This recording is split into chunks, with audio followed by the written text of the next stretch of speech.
Guys, welcome back to another edition of That Review Show. You join me at about 10 o'clock at night as I am going to review this week Transformers the Game.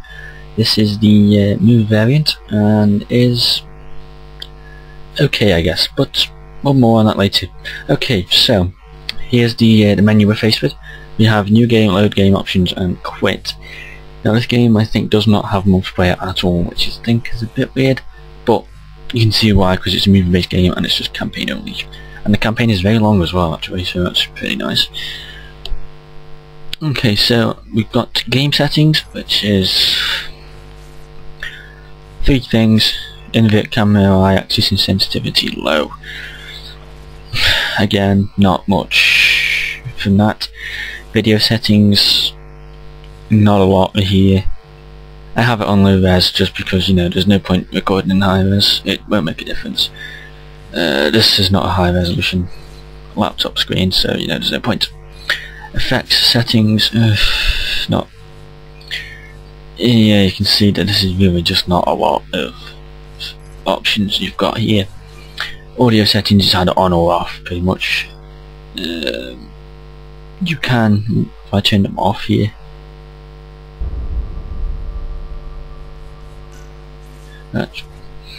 And we've got control setup. Now there's actually a very unique style to this control setup. You can rebind them, and there is robot control, car control, aircraft control and miscellaneous.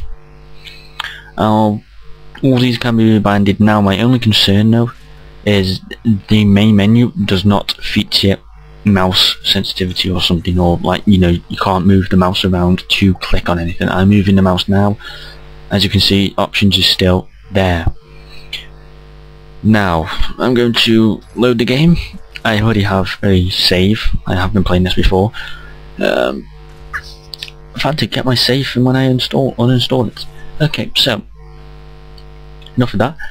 When we load the game or start a new game, we'll be faced with these three options: the credits, the bonus features, which is a bit weird, but well, G1 characters are actually skins for the different characters in this game that feature in the G1 series, which is pretty much every one of them. And then you got the campaign. Now the campaign is really cool because you have an Autobot campaign and a Decepticon campaign. Both of these are split into 4 different areas each. I think it's 4, it's either 4 or 5, and there's about 20 submissions in each area. Kinda, that's a bit of an exaggeration. There's quite a few missions in this game. There's a lot of missions because you've got your main plot in the campaign map, and then you've got the sub plot in the campaign, which is just like the little side quests. For this video's purpose, I'm going to be showing you the Autobots campaign, which is pretty cool. I like playing as Bumblebee. So yeah, this game was, by the way, released in 2007 to coincide with the movie, which was a very strange movie. Now, if I sound a bit off, yeah, I'm tired. I am very ill lately. It's the middle of October. Well, it's the start of autumn. I'm getting my autumn cold. Now, okay, so get to the residence of Sam Witwicky. If he has this artifact, then we need to reach him before the Decepticons do. Peter Cullen's brilliant voice acting there. So HUD here, we've got the minimap on the bottom right, the speedometer and the nitrous stuff, which I'm not really sure how to do nitrous. That's fire my gun, by the way. I just transformed and knocked down a wall. That's actually quite a good feature. Destructible environments for Transformers game is needed. Now, control setup here, we've got WASD to drive the car or move the robot. When I go back into robot mode, you have the little movement here, WASD. Mouse button is to move the robot's sensitivity, but you can't really use the mouse for the car, which is a bit strange. But the mouse buttons do fire the car guns, like so and like so. Okay. To transform, if you have a mouse or a trackpad, it'll be a mouse. You just use the mouse wheel up, and it will flip you up, and it will look cool. And it's actually not bad. As I said before, I do like the fact that this game does have destructible environments. I think for a Transformers game, that is kind of a baseline requirement, because, you know, you're a Transformer, you're a gigantic metal. Shut up, Peter Cullen, you moron. we No, need to reach he's him actually good before at the it. Decepticons do. They're good, very talented. She'll just pop up by the way, so if you do, yeah, might end up rage quitting. Forgot what I was going to say now. Oh yeah, something about some shit. I have literally just forgotten what I said because Peter Cullen popped up on the screen. Thank you, Peter. You have just ruined my video. Nah, JK. I was going to say something. If I start moving, that'll probably help me. Yeah, I remember now. It was about the destructible environments, wasn't it? Yeah. Okay. So, for a Transformers game, you being a gigantic metal machine that blows everything up, it's kind of going to be a requirement that the destructible environments are there. Now, I've played numerous Transformers games actually. I've played this one. I've played the old PlayStation 2 one that was based on the Armada TV show from about 2003. I have also played the DS versions for the movie game, this version. I have also played... I can't think now. I literally cannot Get think. to the residence of Sam Witwicky. Shut up, you bloody douche. We need to reach him before the Decepticons do. And I'm recording a video, mate, so please shut up. Okay, so yeah, you would think for a Transformers game, destructible environments, if it didn't have them. No, it's not exactly a Transformers game, is it really? Because you know, oh my god, look at the brightness on that screen. That is horrible. It's probably because it's low res. This is the best I can go for recording on this, by the way, guys. So if it is a bit crappy quality, please bear with me. This laptop is dying, as I always say, but yeah, couldn't get this to run about above 40 FPS on high res. So yeah, please bear with me. That's pretty much. I'm gonna review the movements now. Car movements. I wouldn't say they're the best. They are really not the best. I would not say that they are good. They do feel a bit rough. You do have to hold the button down to do a good turn. I'm just causing havoc all over the place. I would do the mission, but there's no point. Because I've done it before. I didn't save it, but you know, can't be bothered. Now, this does coincide with the film. The fact that it's a film game hangs the question that it is going to be a very bad game due to it being a film game. But in all fairness, I don't think it's that bad. I think this is going to be one of the exceptions for a film game that is, I'd probably say, better than the film. I mean, you see many films now releasing video games and they are terrible. I watched Total Halibut play the Expendables 2 video game. I was thinking of getting that, and then I saw the video and I thought, my god, that looks horrible. And it does. I have seen it with numerous ones. Some of the Marvel film games are pretty bad. I do have to say that. They are really... yeah. The Spider-Man ones weren't bad, but they didn't go alongside the film. They were just complete bullshit that no one gives a shit about. So yeah, it's pretty much... The residence of Sam Witwicky. If he has this artifact, then we need to reach him before the Decepticons do. Shut up, you little douche. Well, he's not little, he's a 50-foot bloody gigantic killing machine, but oh wow. I'm going to turn him off now. No, I'm not really. God, I can't remember. I can't actually think what to talk about now, but let's just say for the film itself was a very okay film. Too much involvement. Well, it's a Tandem Michael Bay film. It was good points, but it also had its very awful points, and the awful points were the big budget explosions and jump cutting from scene to scene. But unfortunately that's not been fixed in any of the other two films it released. So I guess the second one was a bit better, it made more sense, but for God's sake, the third one just... it was a good film. I just didn't think... I thought the first one was better than the third one, to be honest with you. I think they went a bit over the top with the third one. They brought all these new Transformers, or new robots in, let's just call them Transformers. They brought all these new Transformers in, and, you know, to do that, really, and then they had this epic war on the Earth, which wasn't all that epic. You know, it's, yeah. I'm not going to play the third game because that has nothing to do with the film, by the way. It's ridiculous. You play as the aerial bots, which were not even in the film. They were rumoured to be in the film, but they never appeared in the film. Probably because they were cut last minute.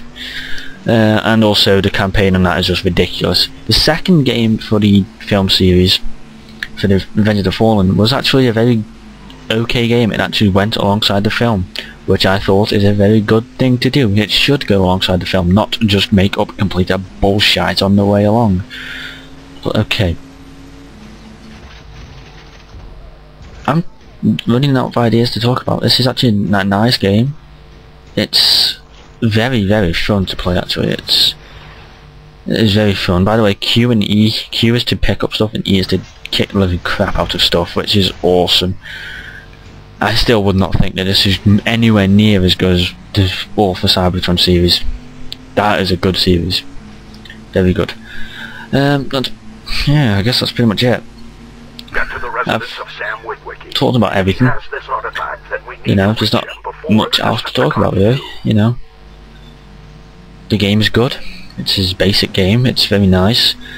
However, I'm going to say this now, I have played completed the campaign on the PlayStation 2 version. And that was a bitch in the later levels.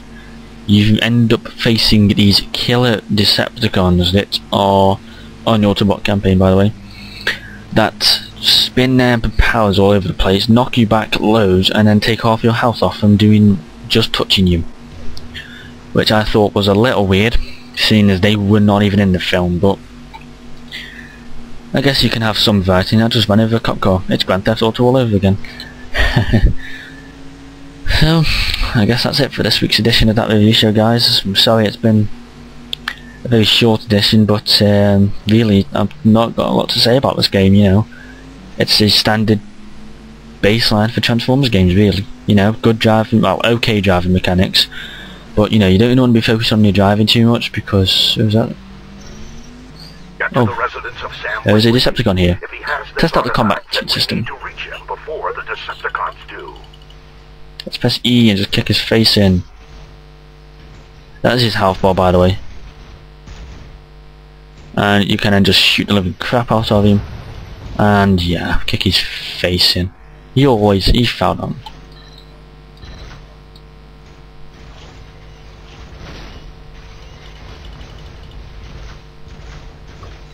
This is a good way to test out the driving mechanics. I was wondering what was... Oh, aimed your face off. Anyway guys, yeah, as I said, that's pretty much it for this edition of, well, this week's edition of That Review Show, yeah. I think this just skimmed 10 minutes, you know. It's... okay, so as I said before, it is pretty much the baseline for all Transformers games. Destructible environments, Transformers aspects, follows a storyline or plot, or if it's a film-based game, it follows the film. This does follow the film in many aspects. As you can see, where you are now is the area of Sam Witwicky in the film. It doesn't exactly look like this, but you know, you can't take everything from the film. You've got to have some variety, but not too much if it's a film-based game.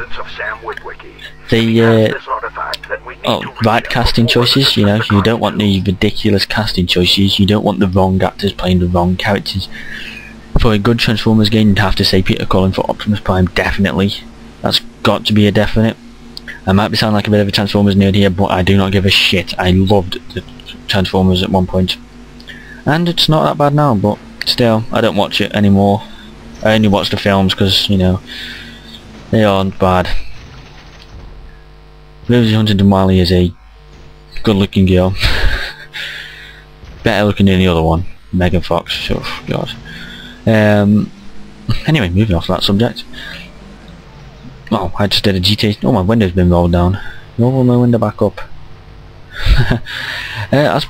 I guess that's going to be it then. As I've said many times before, that is pretty much it.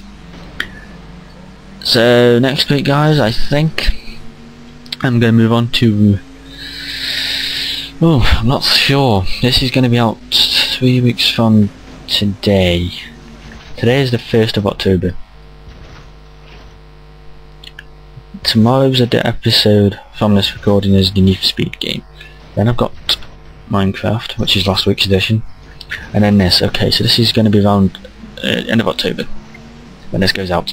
So pretty much I'm just going to talk over him now because I don't give a shit. I don't know, it depends what games I get my hands on in time to do that. I mean, oh, I don't know, it's gonna be, I didn't even press nothing and it just transformed me. Oh well. I'm gonna have to do some more research on some games that I could play. Hopefully by then though I should have my new desktop system. Or at least started to make my desktop system. Which should be good and should run most stuff. I'm getting a 8 gig system with a quad-core AMD Phenom. With maybe a 650 or a... oh my god, that was ridiculous for world destruction. Or a 7770, seeing as it's a budget PC and I don't really want it to do much. I just want to play some games that I can, you know, do a good series on. People enjoying the series, I'm glad that people enjoy this series, you know. It's good feedback. So yeah, as I say guys, thanks guys for tuning in this week to That Review Show. Stick around next week's edition. Also guys, please do watch, now this is a cool feature, you can climb buildings, I forgot to mention that. Please do watch Tom, Josh and Jack if they are still in by the time this goes out. By the time this goes up, Keith is out. So yeah. Anyway guys, thanks guys for watching again. Take care, you know, as I said, stick around, watch the other guys' episodes, they are awesome. Really good competition this, man. It's really exciting to do. I'm glad I actually was a part of this and didn't just sit out and do my own channel and be greedy. By the way, please do check out my own channel. I'll put a link in the description. Anyway guys, yeah, so I guess, as I said before, thanks guys for tuning in this week. I have been your host, Star Slabby. And yeah, this has been That Review Show, and have a nice time.